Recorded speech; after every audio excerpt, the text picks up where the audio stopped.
Hey guys, it's Obsessed Turf, and welcome back to another episode of my lawn care journey. And this video is actually going to be broken up into two parts. I wanted to break it up in a way that's a little bit more easier to digest and really understand the importance of, especially this first part. But we're about a month to the day of doing our fall renovation, and I'm going to show you the things that I did. But just take a look at the lawn, guys.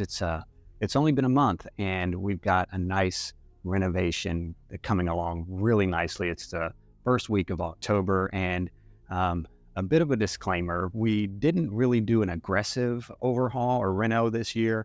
Didn't really scalp it down to the soil, right? Like, we did try to retain the integrity of the existing lawn as much as possible, and then tried to address some of the problem spots. But before you get into any sort of lawn care renovation, there is a crucial step that I think everyone should be taking into consideration. If you haven't done it, and within the past 3 to 5 years, this is a must, and that is a soil test. So let's go through the soil test that I did, and I'm going to break down to you the process of the way that I did this soil test, and then I'm going to follow up with a bit of an area that I had to renovate and take care of in preparation for the fall prep, which all of this took place back at the beginning of August. So let's get into the soil test. So the first thing you need, obviously, to do a soil test is a soil test kit. So I've got the My Soil test kit that I'm using. I've used ones from Site One before and just delivered to Site One. You can see I've got a soil probe there to pull samples, and I actually bought that outside of the My Soil test kit. You can actually buy a kit that has the soil plug remover, but I just got my own. And what I'm doing, guys, is I'm pulling from a problem areas that I have in my lawn, and what I mean by that is just kind of some yellowing areas in the lawn. But this first soil sample plug that I'm pulling up, this is about a 6-inch plug. It's just under 6 inches, and I want to go over this a little bit. So as you can see right here at the top, this is organic matter layer. So, some of that may be thatch, but I really don't have much of a thatch issue. But look at the gradient here, guys. Again, this is approximately a 6-inch plug, and it's got a nice color gradient to it. And that's kind of what you're looking for when it comes to soil amendment. You want to make sure that you're aerating every year, and that you're getting good soil amendment into your soil. And I'll be going over that in the 2025 schedule as I'm recording these videos. But if you look at this gradient, it goes down and it gets deeper, and then about halfway down, it starts to transition into the actual clay, true clay soil that's in this area. So it's a nice looking sample. I think that we're on a good track here. Again, I don't know if you guys have watched other videos, but we've owned this home for about 17 years. So nice transition in the soil plug there, and it's coming along very nicely. So as I dump this into the box, I'm going to do 6 plugs in total around the lawn. But before we go away from this, look at the lawn, guys. Look at the color of the lawn. What do you think my levels are? What do you think I'm good on as far as nutrients, and what I might be lacking? Go ahead and drop that in the comments below. I am going to show later in the video my soil test results, but don't cheat. Go ahead and just guess what you think my soil levels are as far as the nutrients. But anyway, I'm going through these areas and pulling from areas that are kind of yellowing, or that are brownish, or I'm having issues with my quote unquote problem areas. And I'm mainly pulling from these areas because I want to, there's 2 reasons, right? So one reason is just to figure out if there are any sort of deficiencies in your lawn. That's where you want to pull from. But if they're not deficiencies, maybe it's something else going on. Maybe it's a rocky area. Maybe you've got some gravel or a stone or something in there. Maybe it's an insect infestation. And sometimes you might be able to find that when you're pulling your sample. But here are the samples. These are 6 of the plugs that I've extracted, all from problem areas in my lawn. And the goal here is just to go ahead and break up all of these soil plugs, right? So as I'm breaking it up, I'm removing the organic matter. You want to remove as much of the organic matter out of here as possible because you want a true soil sample, right? So if you see this right here, that was kind of at the top of the plug that I was pointing out earlier.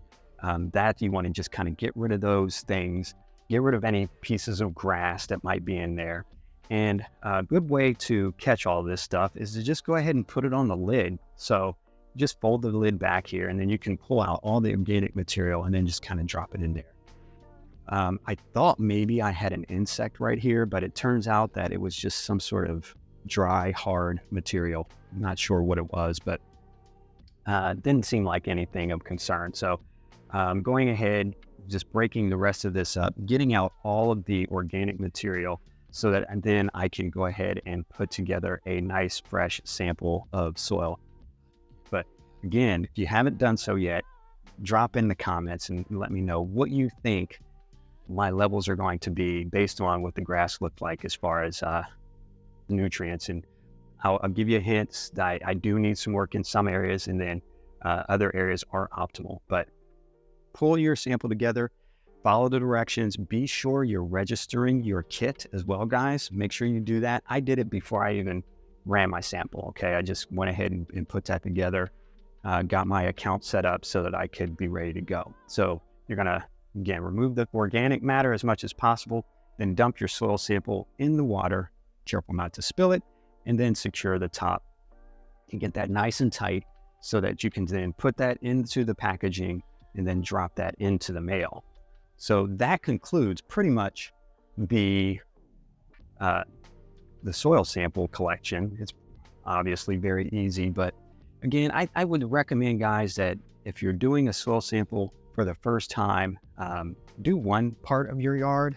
Don't do front and back or front and side or anything like that. Make sure that you're trying to focus on maybe the most important part of your lawn first, just to kind of get an idea of where you're at. So after the soil sample was done, again, this was done, guys, at the beginning of August. This was like August 1st. Get your PPE. If you're going to glyphosate any of your areas, which I did have an area in the back of the yard, and that's what we're getting ready to do now. We're getting the Roundup together so that we can go out and take care of a problem area that is actually, to be honest, has been causing an issue for me for the past couple of years, and it's just kind of grown more and more out of control. So let's go into the backyard and I'll show you what I'm talking about. If you watch my previous videos, you know how to identify any weed. And so I kind of use that same thing here. I'm digging around, and initially this stuff looked like grass. It was kind of lime green color, didn't look too bad. And I thought, well, I'll let it go. And I thought maybe it would blend in over time, but it just got bigger and bigger. So I thought, what is this stuff? And so what did I do? If you watch my other video, you know what I did. I took a piece of this weed, as it turns out, and I took a picture of it. And if you remember if you did watch the other video, when you take a picture of this, you can pull it up into Google Lens, which is right here, and you can identify and cross-reference and try to figure out what it is. Turns out this is nimblewill. So as I started to inspect it further, I thought, all right, I'm going to take out all of this right here. It kind of goes all the way around, kind of in a circle. And here's a picture of it just to see it better. You can see it right there.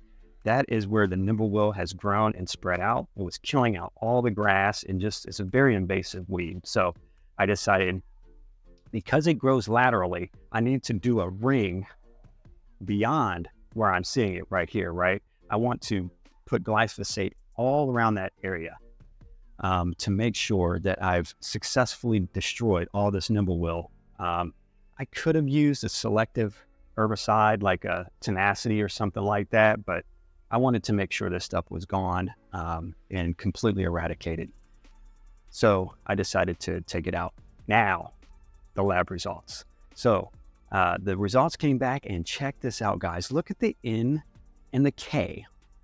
Understand that nitrogen and potassium are the foundation macros of lawn health and stability and vitality, right? That is where it is. But when you look at the rest, I actually did an Epsom salt application back about a month or two prior to this, and that's why the sulfur and magnesium are elevated. I'm not concerned about those, but look at the other thing, Fe, the iron. That is what's bringing my green.